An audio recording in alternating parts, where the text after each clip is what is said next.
Why did they put that there? Why did they put it there? Why? Why? Disclaimer alert. I am bald and I am Scottish. If you do not like those things, then you're probably best to click off this video and not watch the rest of it. I don't understand what you're talking about, dude. Anyway, in this video I will be doing a really quick review of the Sony A7S Mark II. Bing! If you do have any questions that I don't cover in this video, just leave them in the comments and I'll try my best to get back to you. That's what good customer service is all about.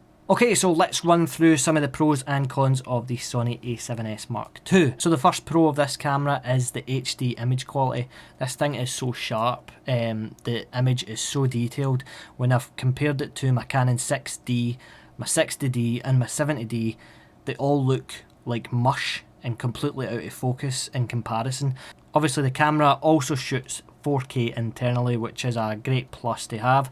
I won't be using that too much because I don't shoot my weddings in 4K and I'll be mainly using it for weddings, but it is good knowing that I have it. The second pro of this is the in-body stabilisation. I am someone who likes to do handheld stuff more than being on a tripod or monopod, and one of the biggest problems I had was using primes without image stabilisation. So this now allows me to use, say, the Canon 50mm 1.4. I can turn on the in-body stabilisation and it works incredibly well. It just looks like I'm on a monopod or I have a image stabilised lens. Third pro of this, and the obvious one, is this thing's low light performance. I mean, that's what it's known for, that's what everybody talks about, and it's amazing. It is amazing. I've compared it so far to the Canon 70D and 6D. The 6D is already good in low light, but compared to this, it is utter crap. Although the camera does go to like 400,000 ISO, that to me it's not even usable. I can see myself using it between 16,000 and 20,000 if I need to push it to that, and the image is still pretty clean and usable at that. And coming from a Canon 70D setup where the maximum I would go to is 1,600 is unbelievable. Low light situations are a thing of the past. Bing! The next pro about this is the ability to punch in to check focus, critical focus. The Canons that I currently have, you have to do that before you start recording. As soon as you click record, you can't then punch in. Unless you've got Magic Lantern. So being able to punch in while you're recording and actually program it to, I've got it programmed to the C2 button on the top of the camera, so it's just a case of clicking it to double check my focus, clicking it again, I'm good to go, baby. The other amazing thing about this camera is the EVF, which allows you to look in there and use it that way while you're filming, something that you cannot do with the Canon. I found last year when I was using the Canon 70Ds, if it was a really bright sunny day, I just could not see the screen. I couldn't see what I was filming, couldn't see if it was in focus, especially if I didn't have the viewfinder attachment on. So having this EVF will mean I can just press it up against my eye and use that rather than the screen at the back if it's really bright situation. So another thing with the camera is the flip out screen. If you're coming from a 5D Mark III, you'll probably really love this. I'm coming more from the Canon 70D, and this screen's actually a step back the way rather than a step forward because I prefer the screen in the Canon 70D. But it's still good knowing that you can tilt it up and tilt it down. It's just a shame it doesn't tilt round the way. The screen is pretty good, but because you can't flip it round to protect it, I have bought these expert shield thing that I need to fit on it, so I'll maybe do a video of that, me completely failing and putting bubble marks all over the screen now. So I haven't actually used the EVF much, but from what I have used it, it is really sharp. The only thing I don't like about it is when you are panning left and right or up and down, because it's electronic, it's got a kind of weird kind of digital lag going on, which is a bit weird, but I'm sure I'll get used to it.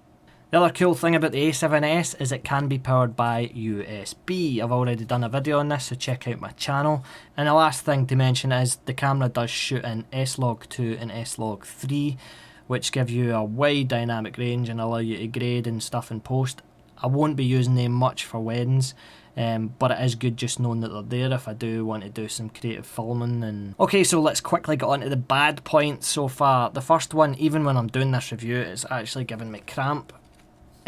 Although they did increase the size of the body in the Mark II, you can see here my pinky's hanging off the end. I have been looking at a company in America that do like a little wooden base that looks pretty cool, and that also gives you that wee extra bit for your pinky. But I mean, the camera is really compact. It looks a bit ridiculous actually with the 20-40-105 lens on it. Small, I can move about quickly.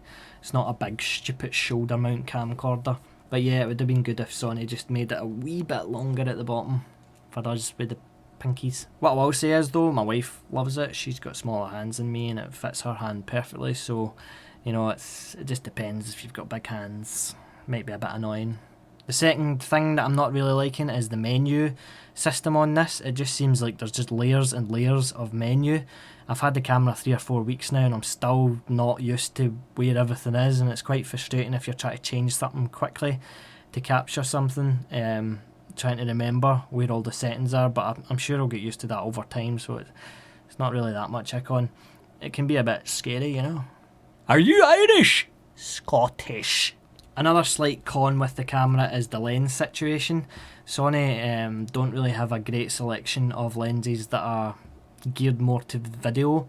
By that I mean they're not focused by wire, which is just a horrible system. I'm using the Commlite adapter for the Canon 20-40-105 at the moment. It works fairly well. The autofocus is just non-existent, so if you're looking for that, just don't bother. I think the Metabones adapter might be better for that, but I'm not using the autofocus. But I have noticed with the Commlite adapter is the reflections. If you're shooting a light source or near a light source of some kind, you get weird flare things going down the image. Another thing that I have noticed is that although this has got built-in peaking and zebras and other video functions, I am finding it quite tricky to focus on things that are far away. It's easy if they're up close, you can tell pretty easily that it's in focus, but if things are quite far away in the distance, it's hard to gauge using the LCD screen and even the EVF, so it's quite tricky to know. I mean, you've got the punch in, but even that, if it's quite far away, the image isn't really very sharp, so it's hard to tell if you're nailing focus or not. One thing that I really liked with the Canon 70Ds is that if I wasn't quite sure, I could just flick on autofocus and use the touchscreen and touch where I needed it to be, and I knew it was in focus. I now lose that ability with this thing. But to help me out with focusing a little bit, I bought the Sony FHD5 monitor, which is a cracking little monitor. I'll maybe do a video review of that at some point if I get a chance. I'm looking rather flustered. It's getting a bit hot in this room, man, and I'm rambling a load of crap. Another niggle of the camera is these wee protective bits to get into the mic port and stuff. On the Canons they go to the side, so they're not really in the way, but on the Sony they flap down the way, so that, I mean, that's a bit of a mess and they're just sticking out.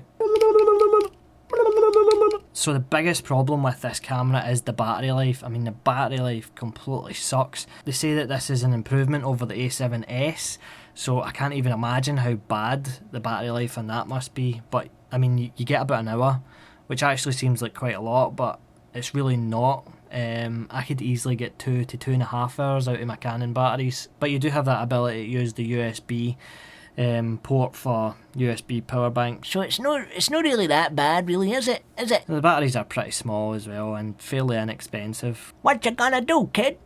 Buy a battery? My goodness, I am melting. Look at my melting face. So yeah, that was my quick review of the Sony A7S II. I hope you found it somewhat useful. I'll be trying to add some more videos and comparisons and stuff on my channel. If you're interested, just subscribe. If not, just move along with your life. Just move along! More tips, reviews, and all that jazz coming soon. Cheers! You are tearing me apart, Lisa!